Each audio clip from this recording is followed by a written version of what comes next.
Welcome you all for today's class. Let's start with the application layer overview. The topic will be peer-to-peer applications.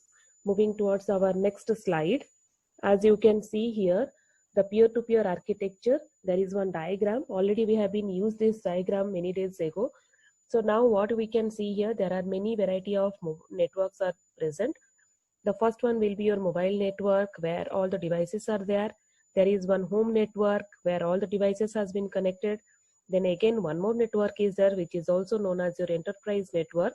In that also there are many servers, routers and everything has been connected with each other. So now let's see what is the real meaning of our peer-to-peer architecture.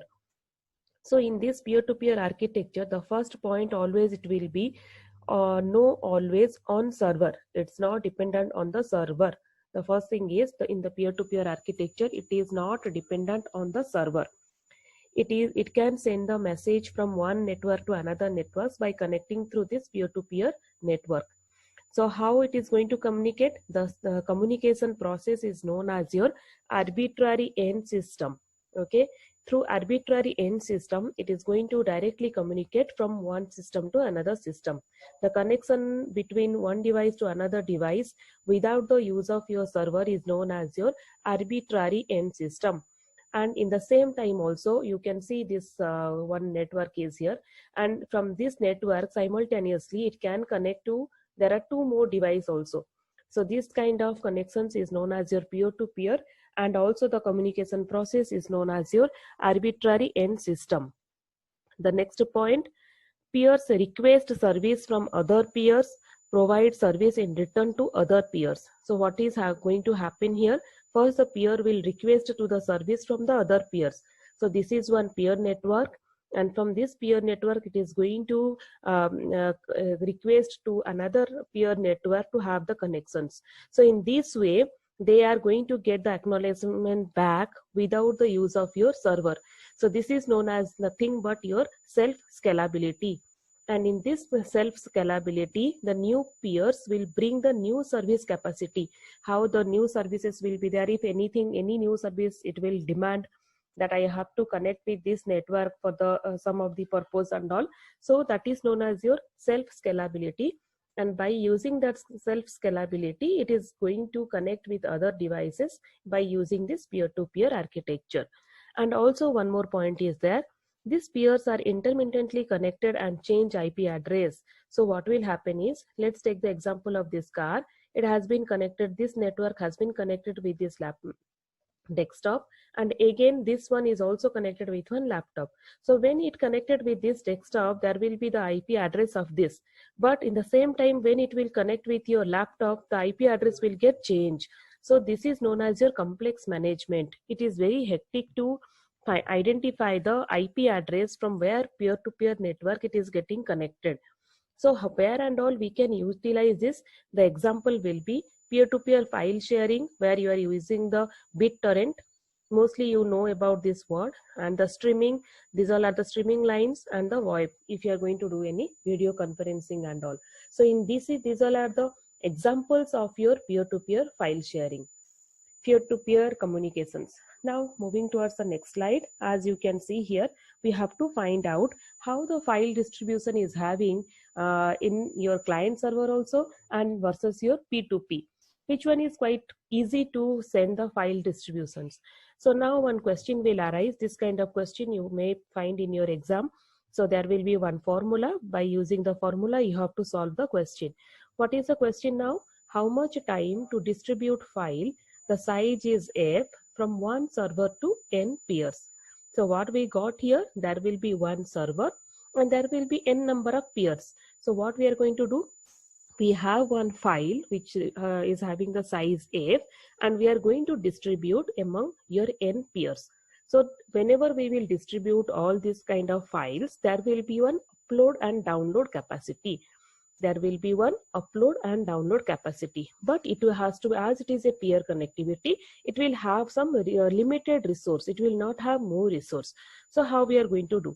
You can see here, this is one kind of network let's consider any X kind of network which is having some kind of your bandwidth. So everything, whenever we are going to upload or download any of the files, majorly it will depend on your bandwidth. If the bandwidth will be very slow, then the connectivity will have some network issues, and we will get some kind of issues in uploading or downloading the files. So the bandwidth is the first, it is going to work out properly in any kind of your networks. So now here you can see there is one server, and we have this is our file which is having the size of f. That is just we have taken as randomly, the size is f.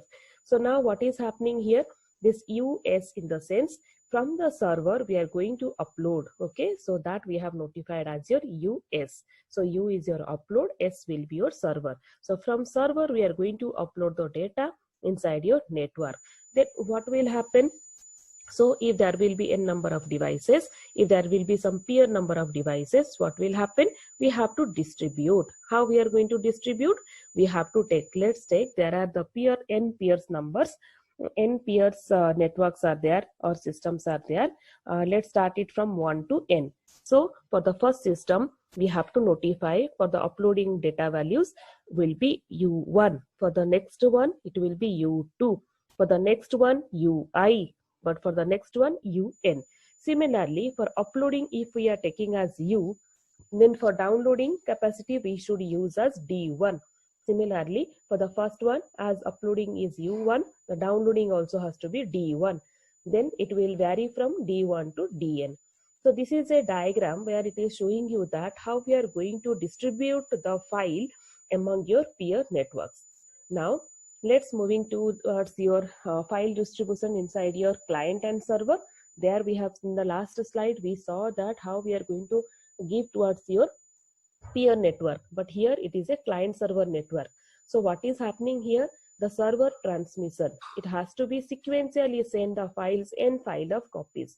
There will be n file of copies. Why it is called as n file of copies?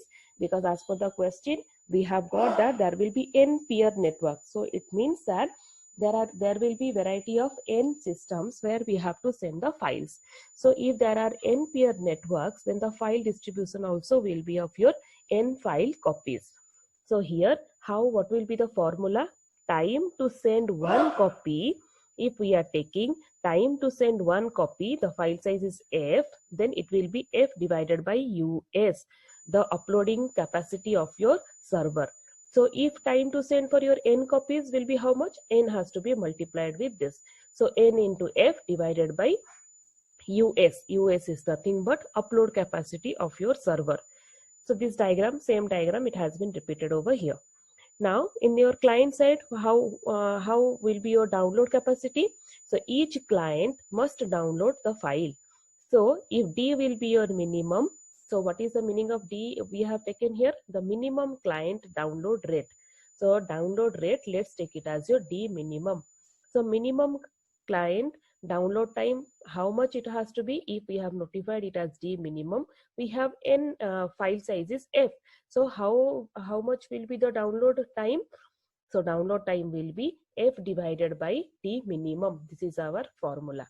So here for the uploading we are getting the formula, the time period will be nf by us, and for the download time period will be f divided by d minimum.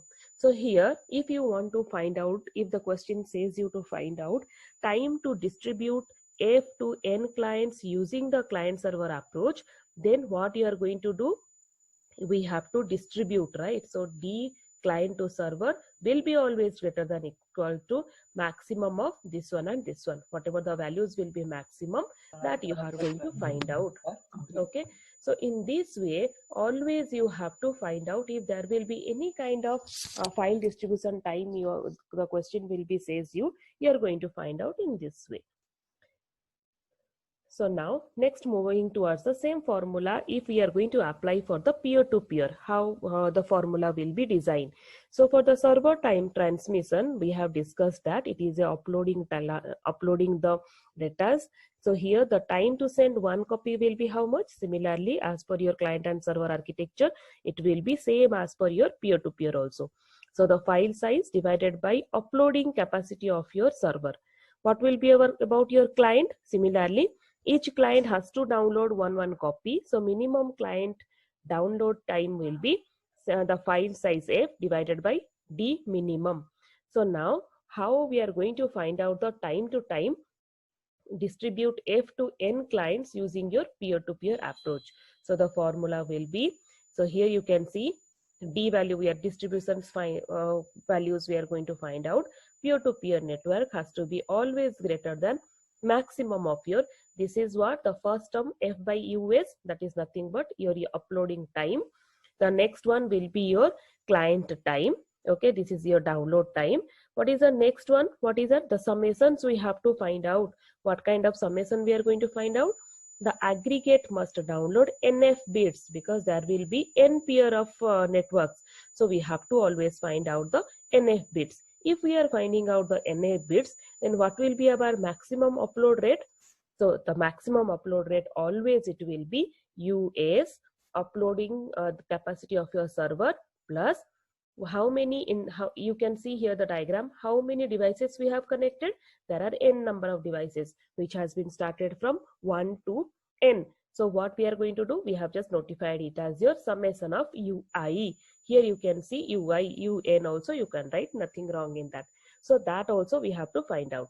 So here this is the total download time rate. But if this is for the one copy, if we want to find out for your n number of copies, we have to write NF divided by US plus summation of UI.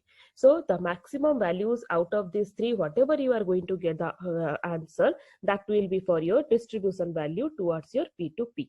This is all about your file distributions. So now this is some kind of your like a diagrammatic way it has been given, where the client upload rate is U. F by U will be 1 hour or like US 10U. So this is nothing but this is whatever the values you will get. So you are going to represent it in your diagrammatically way. Now let's see what is the BitTorrent. In peer-to-peer file distribution, what is the meaning of your BitTorrent? So what it will do is, this BitTorrent is nothing but it is a group of peers which one is going to exchange the chunks of file. But what is the meaning of your tracker? The tracker, it will tracks the peers participating in the torrent. So it will work out in your server side. But in your torrent, what will happen? Just it will randomly send all group of peers inside your all group of peers all the variety chunks of data. So in this way, it will have the capability to send or receive the file chunks. There will be some like limitations of the file. So all the chunks of file has to be 256 KB. Okay, so in this way it can send the files from one place to another place. That is known as your torrent. But when it will get tracked by the tracker, so that time the server will be into the picture. So now here you can see the diagram what it says. Now here it is the Alice is there. So in this here arrives, obtains list of peers from the tracker and begins exchanging file chunks with peers in torrent. So what is the meaning of this? Now let's take this one. This system has been used by your Alice. So who is receiving variety chunks of data or files from all the nearby peers. So how to know that which file has come from which peers? So that has to be tracked by the tracker. So now whenever this tracker will come into the picture, it can track that which peers has been sent the files to the Alice. So now in this way it is going to find out the it can track the files. Now here you can see P2P file distribution, exactly what is happening. Peer joining the torrent. First the peer has to join the torrent, which has no chunks but will accumulate them over time from other peers. Whenever first it will come into the network, it will not have any chunks of data. But once it will get connected, all the peers automatically it will connect with each other, and that time it will have the huge amount of data or files. So it has to register with the tracker to get a list of peers connected to the subset of peers. It means that Now, this system, if Alice is using this system, it has to be get connected with the tracker to find out how many subset of peers I have been connected. To get the list of peer names, it has to connect with the server. That is nothing but your tracker. So while downloading or peers uploading any kind of chunks of data, it will give you the detailed description from which peer you are uploading the data or downloading the data. Any kind of works is happening here, it will give you full idea about that. So peer may change peers with whom it exchanges the chunks. So this peer will come to know about this peer. This peer also will have again the all the tracker values. So he also will come to know who is my nearby peers and who is going to send me all the data. So now one more word you will get. What is the meaning of your churn? This is nothing but these peers may come and go. Like it is a temporary purpose of your peers. Suppose this Alice has been connected with this system, and here after some seconds these peers will get they will just disconnect. It means that this kind of peers is known as your churn. So in this kind of in this kind of peers will come in any time and can go in any time. There will be no specific time period for them. Once peer has entire file, it may leave or remain in torrent. That is their choice. Once a file has been sent to, suppose this is X, this is Y, X has sent the file to Y through by using the peer-to-peer network. After that, if he wants to be in the torrent, he can be. If he wants to leave the torrent also, he can leave. But all the trackers can, all this information can be tracked by the tracker. Now here we can see the BitTorrent, how we are going to request the chunks and how we are going to receive the chunk values. So requesting chunks at any given time, the different peers have different subset of file chunks. It means at any given time, any time period, the different peers will get connected with the difference of another subset of peers to send the chunks of files. And periodically what will happen? They can request also, and the Alice asks each peer for list of chunks that they have. So now any of the peer of the any peer network they can ask or they can request any chunks of data to any other peer of the networks. So Alice requests missing chunks from the peers rarest first. It means that suppose as it is a very arbitrary connection, you may lose the chunks or data. So that time you can request to your nearby peers to have the same missing chunks. You can ask for you can have the request into that. So this is known as your requesting the chunks. Now what is the meaning of your sending chunks tit for tat? Now it means Alice sends chunks to those 4 peers currently sending her chunks at highest rate. So Alice will have the connections who is going to send the chunks of data. So only she can communicate with only those 4 peers to send highest rate of the data. Others maybe cannot receive the data or cannot send the data. So every re-evaluations will be within the 10 seconds of time. So every 30 seconds, randomly select any other peer and start sending the chunks of data. So this time period, there is nothing like this. All are your random time periods. The time periods has to be set by the peers. When peers wants to send the data or receive the data, which peers he wants to send the data and from which peers he wants to receive the data, everything he can decide in that time period. So here the Alice wants to send the only the chunks of data to 4 peers. So she has been given that within only 4 peers I'm going to communicate within 10 seconds each. And after that 40 seconds will get over. Again she wants to communicate with the randomly selection some another pairs where she can start sending some chunks of data. So this is also possible. So that is known as your optimistically on choke. So it means that sometimes whenever Alice wants can get communication, whenever she doesn't want, she will not give the connections. This is all about your requesting chunks and sending chunks tit for tat. Whoever is giving you, you give them. If someone is not giving you or not wants to build with you the connections, don't build the connection with them. So now here you can see how the BitTorrent tit for tat is working out. As you can see here in this BitTorrent tit for tat, Alice is optimistically unchokes Bob. So what is happening? This Alice is having all the peers network. Bob is also having the peers of network. higher uploading is going on in these sites. So now what is happening? Alice becomes one of the Bob's top 4 providers. Now here also peer-to-peer communication is going on, but Alice felt that Bob is sending many chunks of data to her. That's the reason within the top 4 list the Bob names has come. So in this way, Bob will reciprocate. If Bob wants, he can keep Alice as in the top 4. If he doesn't want, he cannot keep. So now in this way, you can send the highest uploading, you can find out the highest uploading rate if the two partners are easily can communicate with each other properly and within the peer-to-peer network, and if they will be in the top list providers, then they can communicate in any time properly. And sometimes if in between, if someone wants to be interfere into this, and that is known as optimistically on chokes. If you want, you can build the communication, otherwise you cannot build the communication. That depends upon the peer-to-peer networkers who is going to utilize. So this is all about your BitTorrent peer-to-peer network.